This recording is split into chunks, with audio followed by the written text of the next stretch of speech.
나오미의 인생에 닥친 흉년을 보았습니다. 나오미가 원하지도 않았고 기대한 것도 아니었지만 연달은 3번의 재앙으로 인해 나오미의 삶은 완전히 텅 비고 말았습니다. 그럼에도 성경이 비극의 원인이 무엇인지 분명하게 말하지 않고 있다는 사실을 어떻게 이해해야 할까요? 비극의 원인을 찾으려는 노력보다 비극을 당한 그 사람을 어떻게 도울 수 있는가에 초점을 맞추길 원하는 것이라 생각합니다. 일반적으로 사람들은 어떤 비극이 일어났을 때 그 원인을 인과응보, 즉 보응의 원리로 이해하려고 하는 경향이 있습니다. 대표적인 예가 욥이 고난을 당할 때 그 친구들이 반응한 모습인 것 같습니다. 욥의 친구들은 욥이 고난을 당했다는 말을 듣자마자 즉시 달려왔습니다. 욥이 고난은 막상 와서 보니 그들이 생각했던 것보다 훨씬 더 심각했습니다. 친구들은 7일 동안 욥과 함께 지냈지만 단 한마디 말도 그에게 할 수가 없었습니다. 그 후에 욥의 친구 중에 한 명인 엘리바스가 조심스럽게 이렇게 말을 꺼냅니다. 욥, 잘 생각해봐. 죄 없는 사람이 망한 일이 있더냐? 정직한 사람이 멸망한 일이 있더냐? 내가 본 바로는 악을 갈아 재난을 뿌리는 자는 그대로 거두더라 라고 말했습니다. 무슨 말이냐면 악하게 살면 벌을 받고 선하게 살면 복을 받는다는 것입니다. 즉 욥이 당하고 고난을 당하고 있는 것은 욥, 너가 잘 몰라서 그러는데 뭔가 잘못한 것이 있기 때문에 그런 거야 라고 말하는 것입니다. 엘리바스가 말한 것처럼 우리 중 다수도 하나님이 세상을 다스리는 원리 중에 하나는 인과응보다라고 생각하는 경향이 있습니다. 그것이 전혀 틀렸다고 말할 수는 없습니다. 그런데 모든 일을 인과응보로만 볼 수는 없다라는 사실 또한 생각을 하셔야 됩니다. 욥은 친구들의 주장에 대해서 그렇지 않아. 나 하나님으로부터 이렇게 심한 일을 당할 만큼 나 악하게 살지 않았어 라고 말을 하는 것입니다. 나 하나님을 만나가지고 왜 이런 일을 내게 행하셨는지 물어볼 거야 라고 말합니다. 욥의 세 친구는 그런 욥을 보면서 네가 잘못을 뉘우치지 않고 고개를 빳빳이 세우고 나 잘못한 것 없다고 바락바락 대드는 것 보니까 그 자체가 네가 벌써 악하다는 증거야 라고 몰아붙이고요, 욥은 나는 잘못한 거 없어 라고 말하고 있는 이 싸움이 욥기 내내 진행이 됩니다. 나중에 하나님이 나타나셔서 판결하시는데 하나님은 누구 편을 드십니까? 세 친구들을 향해서 너희가 욥보다 의롭지 않다라고 하면서 그들을 꾸중하십니다. 그리고 욥에게는 꾸중하는 대신 수많은 질문을 쏟아부으셔요. 38장부터 41장에 걸쳐서 모두 다 하나님의 질문이 나옵니다. 얼마나 많은 질문을 했습니까? 욥은 이 엄청난 질문을 받았지만 그 가운데 대답할 수 있는 것이 하나도 없었습니다. 마침내 42장에서 욥이 고백합니다. 무지한 말로 이치를 가리는 자가 누구니까?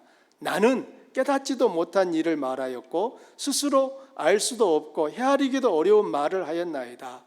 내가 주께 대하여 귀로 듣기만 하였사오나 이제는 눈으로 주를 배움나이다. 그러므로 내가 스스로 거두어 드리고 티끌과 제 가운데에서 회개하나이다. 욥기의 주제는 욥의 고난이 아니에요. 인간이 당하는 고난은 단순히 인과응보로 해석할 수 없으며 인간이 다 알지 못하는 하나님의 계획과 역사가 있다는 것을 말하고 있습니다. 욥은 하나님의 수십 가지 질문을 받으며 그에 대해 단 한 가지도 답할 수 없는 자신의 한계와 연약함을 깨닫습니다. 그리고 하나님께 완전히 항복합니다. 룻기를 읽으며 우리 역시 나오미가 당한 불행을 안타까워하면서도 무의식 속에는 나오미가 당한 불행을 인과응보로 해석하려고 하는 경향이 발동합니다. 나오미의 남편이 죽은 것은 유다 베들레헴을 버리고 모압 땅으로 갔기 때문이고, 나오미의 아들들이 죽은 것은 이방 여인과 결혼했기 때문에 죽은 것이라고 생각하는 것이지요. 하지만 성경이 나오미에게 닥친 재난을 어떤 도덕적인 한 가지 원인으로 단정하지 않는다는 점을 기억하셔야 합니다. 누군가에게 일어난 극심한 재난을 단순히 도덕적으로 생각하며 아마도 이러이러했기 때문이었을 거라고 판단하지 않아야 한다는 것입니다. 우리들의 경험과 관찰에서 보듯이 재난과 원인을 단지 도덕적인 이유만으로 설명할 수 없는 경우들이 너무나 많습니다.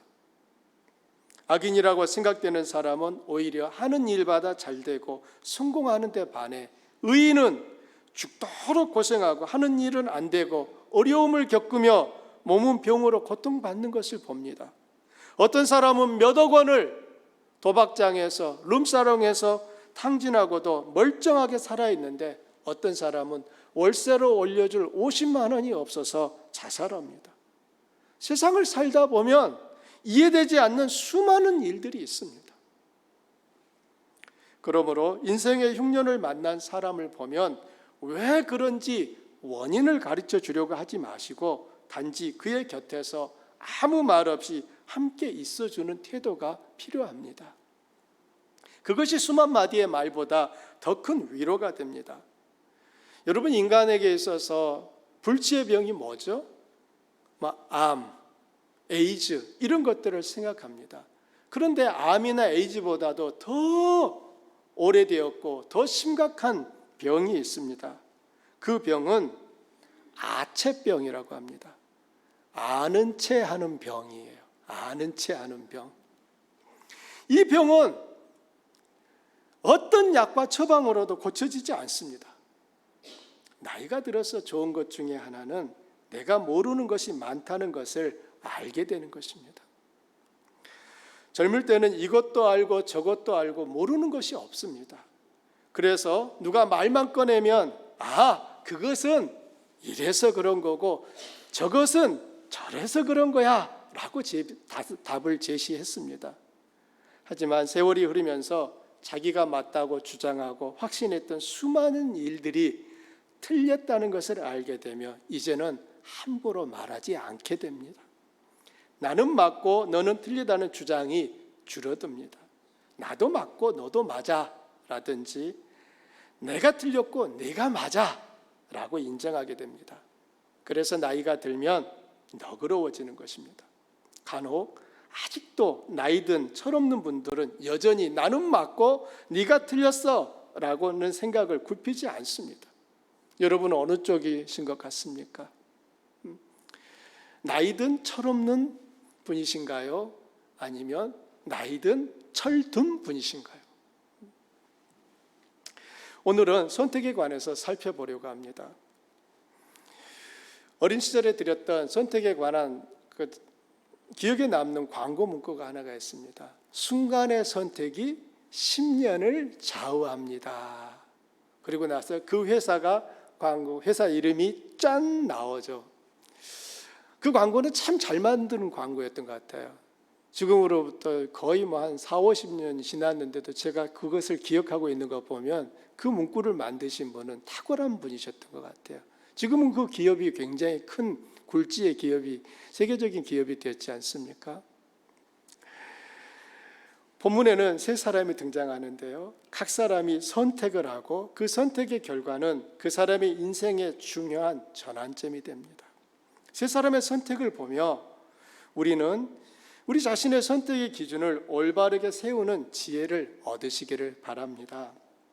먼저 나오미의 선택입니다. 6절 말씀을 함께 읽어볼까요? 그 여인이 모압 지방에서 여호와께서 자기 백성을 돌보시사 그들에게 양식을 주셨다 함을 듣고 이에 두 며느리와 함께 일어나 모압 지방에서 돌아오려 하여. 많은 복 중에서 말씀에 들리는 축복이 가장 큰 복이라고 말씀드렸습니다. 남편의 죽음과 두 아들의 죽음으로 인해 영적으로 잠들어 있던 나오미가 깨어났습니다. 비로소 하나님의 말씀을 듣게 되었습니다. 원과부 때도 들리지 않고 투과부 때도 들리지 않던 말씀이 뜨리과부가 되니까 마침내 들렸습니다. 사실 하나님은 이전에도 계속해서 말씀하셨지만 그때마다 나오미는 그 말씀에 귀 기울이지 않았고 무시했었습니다. 그런데 이제는 더 이상 모른 채 하지 않고 들은 말씀에 반응합니다. 드디어 모압 지방에서 유다 베들레헴으로 돌아가기로 선택한 것입니다. 이 선택은 나오미의 인생을 새롭게 회복하는 출발점이 됩니다. 나오미가 돌아가기로 결정한 순간 하나님의 원대한 계획도 시작되었습니다. 나오미의 인생 2막이 시작된 것이죠. 7절과 9절을 또 보겠습니다. 있던 곳에서 나오고 두 며느리도 그와 함께하여 유다 땅으로 돌아오려고 길을 가다가 나오미가 두 며느리에게 이르되 너희는 각기 너희 어머니의 집으로 돌아가라. 너희가 죽은 자들과 나를 선대한 것 같이 여호와께서 너희를 선대하시기를 원하며 여호와께서 너희에게 허락하사 자기 남편의 집에서 위로를 받게 하시기를 원하노라 하고 그들에게 입맞춤에 그들이 소리를 높여 울며. 나오미는 유다 베들레헴으로 가는 도중에 두 며느리를 불렀습니다. 너희 어머니의 집으로 돌아가라 말합니다. 처음에는 두 며느리와 함께 고향으로 돌아가려고 결정했는데 아직 젊은 그들의 앞날을 생각하니 함께 갈 것인지 돌려보낼 것인지 많은 고민을 했던 것 같습니다. 나오미는 몇 날 며칠 고민했을 거예요. 자기 민족이 이방인을 개, 돼지처럼 여긴다는 것을 잘 아는 나오미는 고향에 돌아갔을 때 모압 출신의 이 며느리들이 당할 수모와 업신여김을 받을 것이 걱정이 되었습니다. 마침내 나오미는 어떤 선택이 그들에게 더 나은 것인지 며느리 편에서 생각합니다. 나오미는 두 며느리에게 선택을 맡깁니다. 유다 베들레헴으로 돌아가자고 선택을 강요하지 않았습니다. 어떤 분들은 아니 유다 베들레헴으로 돌아가는 것이 좋은 일인데 그렇다면 무슨 수를 써서라도 데려갔어야 하는 것 아닌가요? 라고 생각할 수 있습니다. 나오미는 왜 오르바와 룻에게 스스로 선택하라고 했을까요? 그 길이 좋은 길인데도 반드시 데려가야 되는 거 아닌가요? 여러분은 어떻게 생각하십니까? 나오미가 오르바와 룻에게 스스로 선택하라고 했던 이유는 믿음이 가지고 있는 특성 때문이라고 생각합니다. 믿음은 강요하거나 주입할 수 있는 것이 아닙니다. 믿음은 억지로 강요하면 문제가 발생합니다. 어느 가정에서 시어머니가 며느리를 맞이했습니다. 권사인 시어머니는 교회 다니지 않는 며느리에게 의견을 묻지도 않고 다짜고짜 얘야 너 이번 주일부터 나와 함께 교회에 가자 라고 말했습니다. 시어머니는 며느리도 함께 신앙생활을 하기를 바라는 좋은 마음에서 말한 것이었어요. 하지만 며느리 입장에서 시어머니의 말은 하늘 같은 거역할 수 없는 명령입니다. 교회 가기는 하지만 마음속에는 불만이 가득합니다. 다행히 며느리의 마음이 바뀌어서 믿음을 갖게 된다면 큰 문제가 되지 않겠지만 그렇지 않을 경우 시어머니와 며느리 사이는 갈등이 생기고 거리감이 생기는 요인이 될 수도 있습니다. 그럼 어떻게 해야 할까요? 아무 말도 하지 않아야 할까요? 그렇지 않습니다. 명령 대신에 설명을 해 주셔야죠. 왜 하나님을 믿어야 하는지, 하나님을 믿으면 무엇이 좋은지 말해 주셔야 합니다. 그리고 어떤 어려움이 발생할 수 있는지도 함께 알려주셔야 합니다. 충분한 설명 없이 무조건 하나님 믿으면 좋으니까 너도 믿으라고 하면 강요가 되는 것입니다. 말은 해주되 선택은 본인에게 맡겨야 합니다. 시어머니의 위상이 안 서는 것 같지만 사실은 그것이 시어머니를 존경하게 만듭니다. 선택할 때까지 기다려 주셔야 해요. 아량을 베푸셔야 합니다. 여러분 어른의 특징이 무엇입니까? 아량이 큰 사람인 거예요. 겉은 어른인데 아량이 조그마면은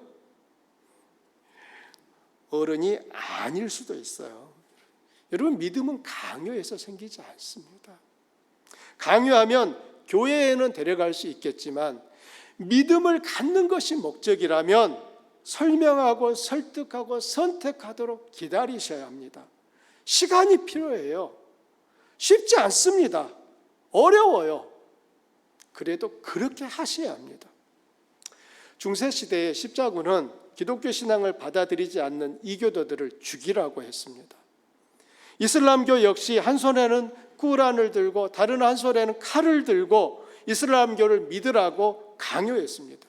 이 과정에서 수많은 사람들이 죽었습니다. 그리고 수많은 사람들이 믿겠다고 했습니다.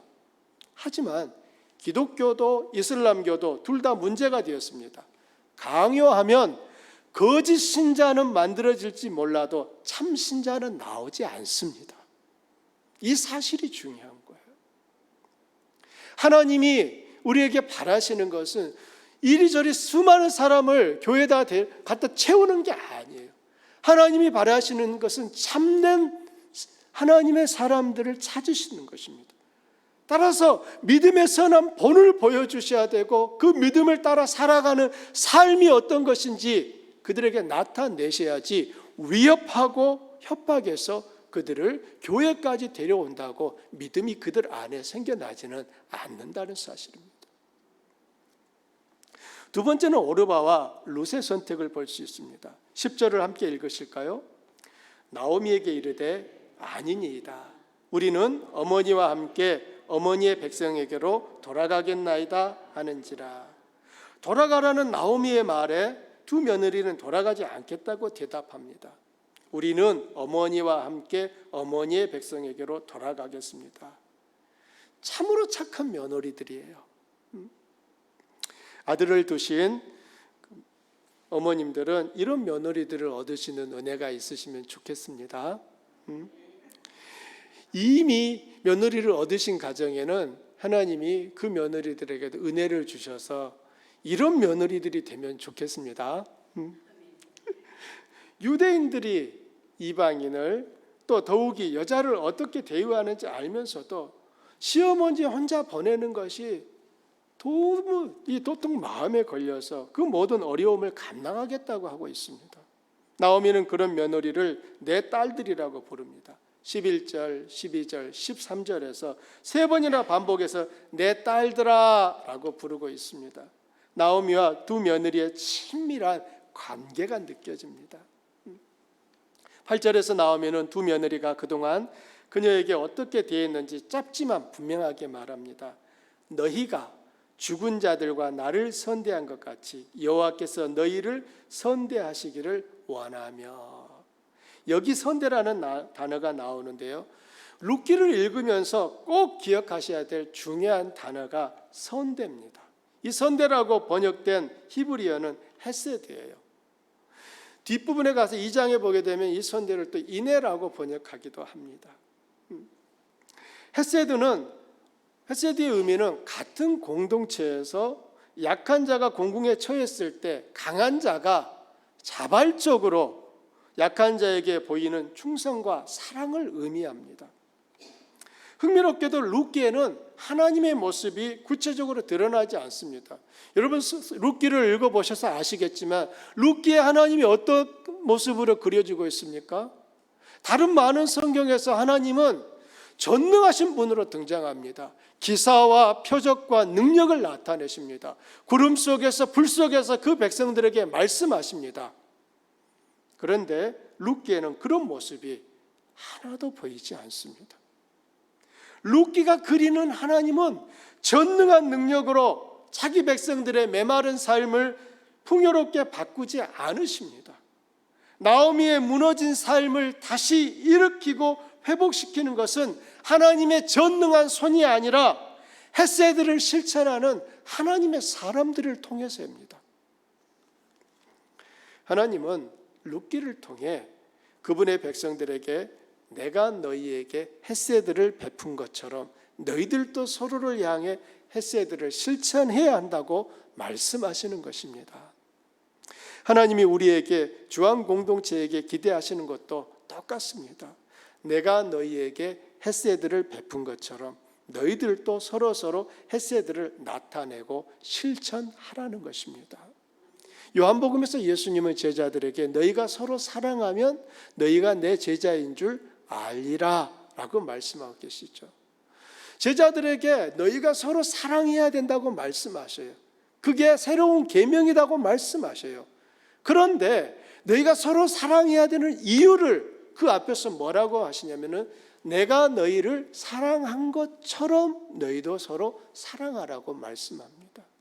하나님이 하나님의 백성들에게 헤세드를 요구하시는 것은 하나님이 그 백성들에게 먼저 헤세드를 베푸셨기 때문인 것입니다. 우리 중에 하나님의 이 헤세드, 인애와 하나님의 사랑과 충성을, 긍휼을 입지 않은 사람이 없습니다. 하나님이 긍휼함이 없는 분이셨다면 단 한 사람도 우리 중에 이 앞에 서 있을 수 있는 분은 없을 것입니다. 죄를 지을 때마다 하나님께서 그 순간에 다 제거해 버리셨다면 우리 중에 여기에 몇 명이나 서 있을 수 있을까요? 저는 그 몇 명 가운데 없을 것이 분명하게 보입니다.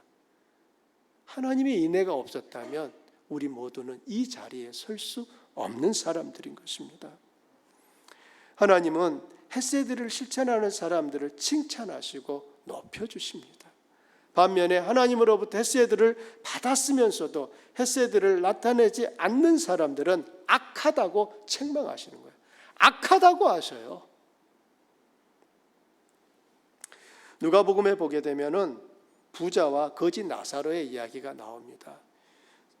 우리는 그 누가복음에 나오는 그 말씀을 읽을 때마다 도대체 왜 부자가 그토록 하나님의 책망을 받으며 지옥에 갔는지 알 수가 없어요.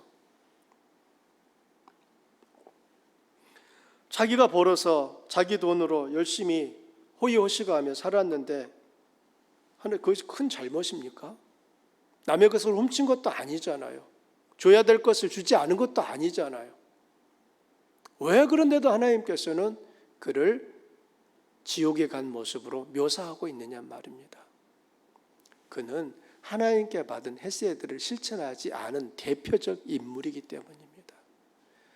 하나님이 그에게 많은 물질을 부유함을 주셨다라고 하는 것은 헤세드를 베푸신 것입니다. 그렇다면 그 부자는 그 받은 헤세드를 가지고 헤세드가 필요한 사람들을 돌아봤어야 돼요. 그 중에 대표적인 사람이 거지 나사로입니다. 여러분, 거지 나사로가 어디에 살고 있었죠? 부잣집 대문 바로 앞에 있었다고요. 성경이 의도적으로 그 나사로가 어디에 있었는지를 그렇게 강조하는 이유는 부자가 마땅히 해야 될 그 헤세드를 실천하지 않은 것에 대하여서 책망하고 있는 것입니다. 부자는 나사로를 돌아보지 않았어요. 성경은 이렇게 묘사합니다. 거지가 부자의 상에서 떨어지는 부스러기로 겨우겨우 배고픔을 면했고 그것마저도 없으니까 개들이 와서 핥아줬다라고 하는. 여러분, 이 개가 이 거지를 핥아준 것을 두 가지로 이해할 수 있다고요. 하나는 너무 처참함이에요. 개들 사람이 개에게 마저 이렇게 핥음을 당한 비참한 모습으로 보여줄 수 있고요. 또 하나는 오히려 반대예요. 사람은 돌보지 않았는데 개들은 그 나사로에 와서 친구가 되어준 거예요. 여러분, 치매는 치료하는 그러한 효과가 있다고 하지 않습니까? 요약하자면 누가복음에서 부자는 그가 받은 헤세드를 온전히 실천하지 않았어요. 그러므로 그는 하나님 앞에 책망을 받았던 것입니다. 우리가 룻기를 보면서 이 헤세드를 실천하는 사람과 헤세드를 실천하지 않는 또 다른 모습들을 우리는 계속해서 보게 될 것입니다. 지금 룻과 오르바가 나오미를 향하여서 헤세드를 보였습니다. 그리고 나오미가 이번에는 그 두 며느리를 향하여 헤세드를 보여주고 있는 것입니다.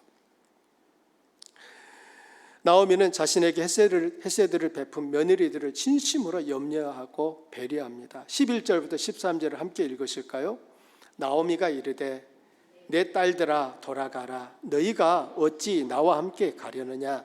내 태중에 너희의 남편 될 아들들이 아직 있느냐? 내 딸들아 되돌아가라. 나는 늙었으니 남편을 두지 못할지라. 가령 내가 소망이 있다고 말한다든지 오늘 밤에 남편을 두어 아들들을 낳는다 하더라도 너희가 어찌 그들이 자라기를 기다리겠으며 어찌 남편 없이 지내겠느냐 하고 결심하겠느냐.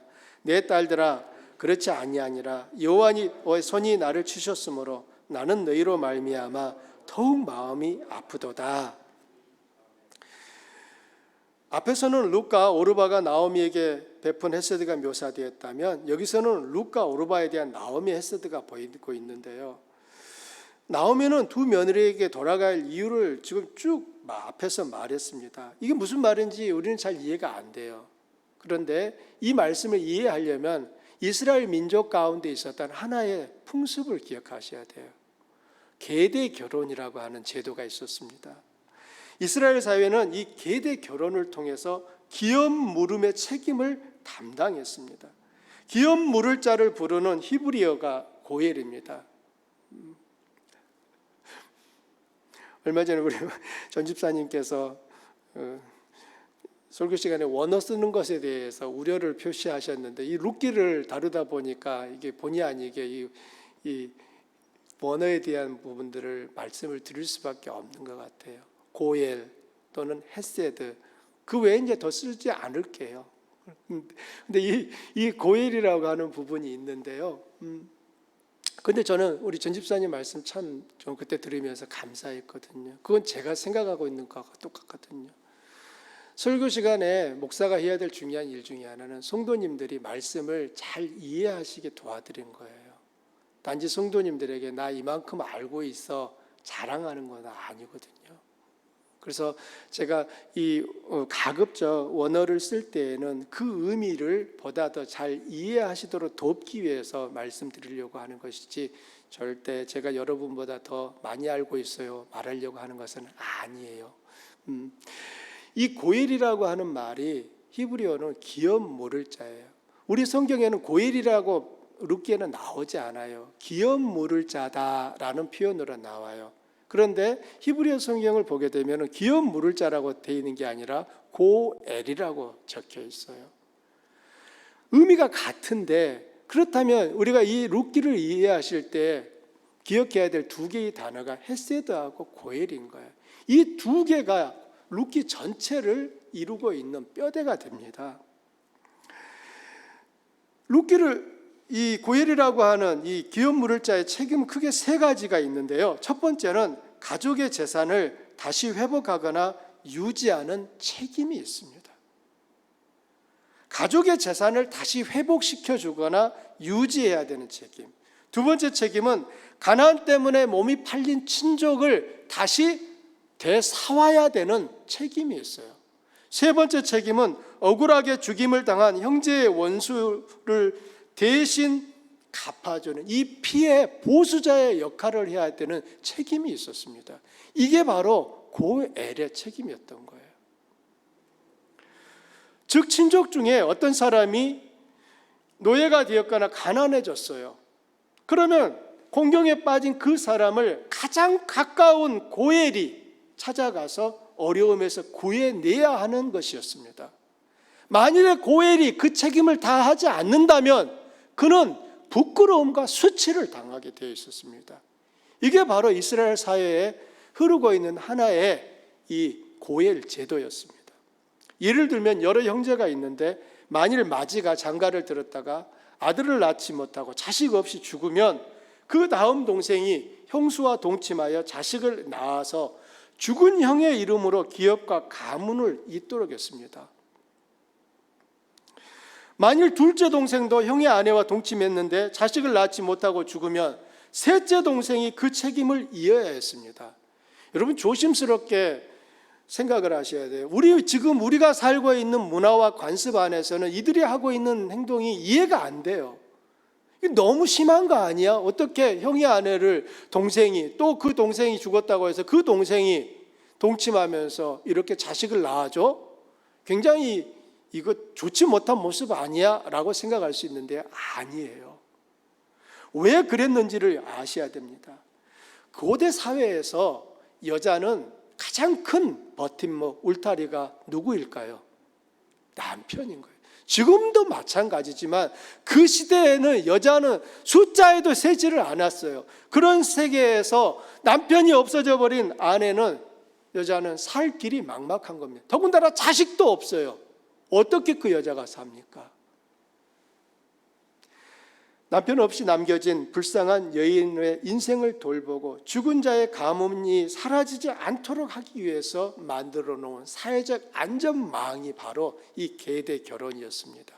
그리고 그 계대 결혼의 책임을 지고 있는 사람이 고엘, 기업 물을 자였단 말이에요. 나오미에게 두 아들이 있었지만 두 아들이 다 죽었습니다. 두 며느리도 과부로 남겨졌습니다. 이 며느리들이 과부가 된 것을 보면서 진짜 가슴 아픈 사람이 누구였을까요? 나오미였겠죠. 왜요? 자기가 그 시간을 살아봤거든요. 하나님이 우리 인생 가운데 내게 어떤 아픔을 주실 때 참 감사한 것이 뭐냐면, 그 아픔이 오기 전에는 아픔을 겪고 있는 사람을 헤아리지 못한다는 사실입니다. 우리 문화 속에 좋은 하나의 한자 성어가 있습니다. 동병상련이라고 말을 하죠. 또 더 그 말을 풀어서 하게 되면은 과부 사정 호레비가 안다, 또는 호레비 사정 과부가 안다라는 말이에요. 그 상황에 처해지기 전에는 그 상황 속에 있는 사람을 온전히 알지 못한다는 것입니다. 이게 우리가 가지고 있는 인간의 한계예요. 다 아는 것 같음에도 불구하고 우리는 우리가 경험한 것 그 이상은 알지 못해요. 하나님 우리의 삶 가운데 있어서 때로는 어려움을 만나게 하시는 이유는 어려움 속에 있는 사람을 돌아보라는 것입니다. 저는 지금도 25년 전 일을 생각하면 뭉클뭉클해질 때가 있습니다. 예수님 처음 믿고 단기 선교를 가기 위해서 준비하고 있었습니다. 필리핀을 가려고 준비했는데요. 저희 집에서 그 돈을 달라고 할 수 있는 상황도 아니었어요. 가고 싶었어요. 그래서 했던 일이 초콜릿을 팔았습니다. 이제 원래 초콜릿 한 개는 200원짜리인데 저는 이제 그걸 1,000원에 팔았어요. 초콜릿을 팔아가지고 경비가 65만 원이었는데 초콜릿 몇 개를 팔아야 65만 원이 만들어질까요? 이거 아무리 초콜릿을 많이 팔아도 이거 엄두가 안 나는 거예요. 그런데 그때 제가 초콜릿 다 팔지 않고 필리핀을 다녀올 수 있었습니다. 이유는 도와주는 분들이 계셨어요. 평소에 교회 안에서 보면 정말 가난하신 분들, 어려운 분들이었어요. 넉넉해서 저분은 좀 도움을 주실 것 같은 분이 기대하고 있으면 말은 못하죠. 그렇지만 저분이 좀 도와주시면 내가 좀 수월하게 선교비가 준비될 텐데 생각했는데, 가지신 분은 도와주지 않으셨어요. 나중에 제가 처음에는 섭섭한 마음이 들었지만 알았어요. 왜 그런지. 그분은 가난해 보신 적이 없었어요. 본인은 늘 하고 싶은 것을 항상 하고 살았어요. 넉넉하셨거든요. 그러니까 없는 사람이 형편을 몰라요. 요즘 애들에게 그런다 했습니까? 아빠 엄마는 참 어린 시절에 배고픈 시절을 살았어. 그러면 애들이 뭐라고 한다고요? 왜 배고파? 라면 끓여 먹으면 되고 빵 먹으면 되지. 애들은 죽었다 깨나도 배고팠던 아빠 엄마의 그 시절을 이해 못합니다. 하나님이 우리에게 이 동병상련이라고 하는 것을 통하여서 더 우리를 넓히십니다. 내가 이전에 경험하지 못했던 힘듦이 내게 왔다면 먼저 감사하시기 바랍니다. 왜냐하면 주의 말씀 속에 범사에 감사하라가 있지 않습니까? 만일에 우리들이 감사하지 못할 이유를 찾으신다면 하나님이 그 말씀을, 범사가 아니라, 범사가 모든 일이잖아요. 범사를 바꿔야 돼요. 어떻게요? 좋은 일이 있을 때만 감사해라로 바꾸시면 여러분 감사를 다 안 하셔도 돼요. 하지만 하나님은 우리에게 범사라고 말씀하고 계시거든요. 내가 아파보고 내가 어려워보고 내가 힘들어보면 그것이 그 시간을 통하여 나를 낮추실 뿐만 아니라 그 일을 겪고 있는 또 다른 사람들을 이해할 수 있게 만드는 기회가 된다는 사실입니다. 그 시간을 지나고 나면은 또 다른 사람을 도울 수 있게 됩니다. 왜요? 내가 겪어봤거든요. 나오미는 이 며느리들에게 해줄 수 있는 것이 그들이 새로운 삶을 살게 도와주는 것이었습니다. 그래서 돌아가라 라고 하는 거예요. 얘들아, 내가 너희 계대 결혼의 그 제도처럼 내가 자식을 낳아서 그 자식이 자라가지고 너희들의 남편이 된다 하더라도 그 기간이 얼마나 오래 걸리니 너희들이 어떻게 그 시간을 기다릴 수 있느냐. 그러니 돌아가라 라고 말하는 거예요. 이런 시어머니의 거듭된 설득과 당부를 들으며 며느리가 결정합니다. 룻과 오르바가 선택했어요. 며느리 오르바는 돌아가기로 선택했고 룻은 나오미를 따르기로 선택합니다. 14절을 여러분 큰 소리로 읽어보실까요? 그들이 소리를 높여 다시 울더니 오르바는 그의 시어머니에게 입맞추되 룻은 그를 붙여쳤더라. 지금 시어머니에게 입맞추는 이 오르바는 이제 뭐예요? 어머니, 저 이제 떠나가요 인 거예요. 그러나 룻은 그 어머니에게 더 엉겨 붙은 것입니다.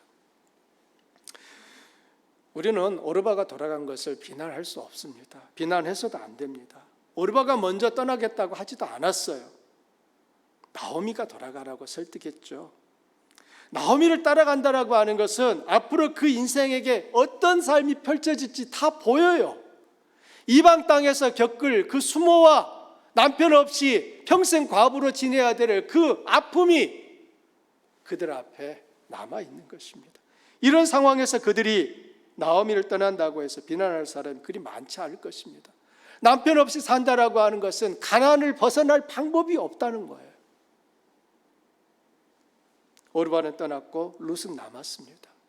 오르바와 룻 두 사람은 자신의 선택이 어떤 결과를 가져올지 그 순간에는 잘 알지 못했습니다. 이후에 룻은 다윗의 할머니가 되었습니다. 예수 그리스도가 다윗의 자손으로 이 세상에 오실 길을 열었습니다. 이 선택의 결과로 룻의 이름은 성경에 기록되어 영원토록 남아있고요, 오르바의 이름은 사라지고 맙니다. 성경 어디에도 더 이상 오르바의 이름은 나오지 않습니다. 우리는 두 사람의 선택이 의미하는 바를 15절과 16절을 통해 더 분명하게 알게 됩니다. 15절에서 나오미가 룻에게 이렇게 말합니다. 내 동서는 그의 백성과 그의 신들에게로 돌아가나니 너도 너의 동서를 따라 돌아가라. 오르바가 그녀의 어머니 집으로 돌아간 것이 의미하는 바는 오르바가 그녀의 백성과 그녀의 신들에게로 돌아간 거라고 말하고 있습니다. 반면에 16절은 룻이 나오미에게 하는 말인데요, 어머니께서 가시는 곳에 나도 가고 어머니께서 머무시는 곳에 나도 머물겠나이다. 어머니의 백성이 나의 백성이 되고 어머니의 하나님이 나의 하나님이 될 것입니다. 룻이 나오미를 따르기로 선택한 것은 룻이 그녀의 민족과 그녀의 신을 바꾸겠다라고 하는 것을 의미하는 것입니다. 이후로 오르바는 모압의 신을 계속해서 섬겼고 룻은 야훼 하나님을 섬기는 삶을 살았습니다. 룻과 오르바가 서로 다른 선택을 하는 순간 그 결과는 이미 예견되었습니다. 인생을 살면서 선택은 참 중요합니다.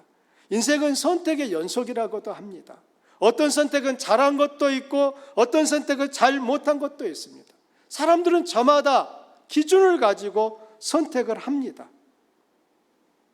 이런 점에서 선택을 만드는 기준이 선택보다 더 중요하다고 생각됩니다.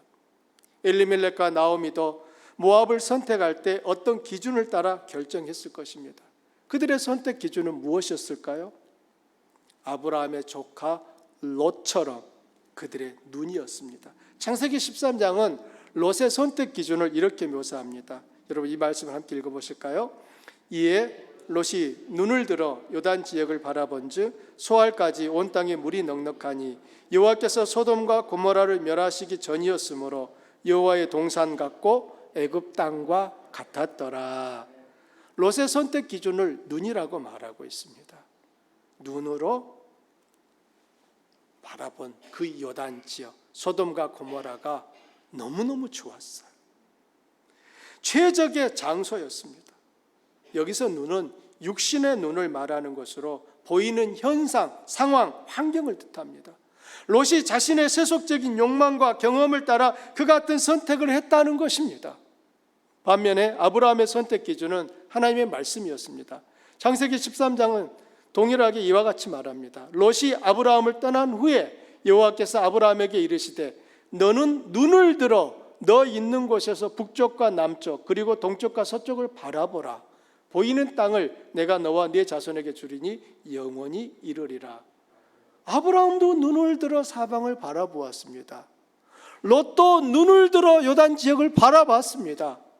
그런데 아브라함의 선택과 롯의 선택이 뭐가 다른 거죠? 아브라함이 눈을 들어 바라보았던 것은 단순히 육신의 눈이 아니라 하나님의 말씀, 그분의 약속을 따라서 행한 행동이었습니다.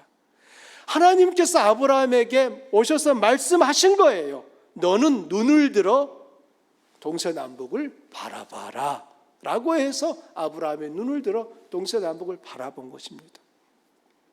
아브라함도 선택했고 롯도 선택했지만 그들의 선택은 서로 다른 기준을 가지고 행해진 것입니다. 그 순간에는 별 차이가 없는 것처럼 보였지요. 아니, 오히려 황량한 광야를 선택한 아브라함보다 비옥한 땅과 넘치는 물을 선택한 롯의 결정이 더 잘한 것처럼 보였습니다. 아브라함이 선택한 그곳은 롯이 버리고 간 지역이었어요. 롯이 보기에 가망이 없는 지역이었어요. 그런데 아브라함은 그곳에 남았습니다. 왜 그렇습니까? 하나님의 말씀 때문에 그곳에 남은 것입니다.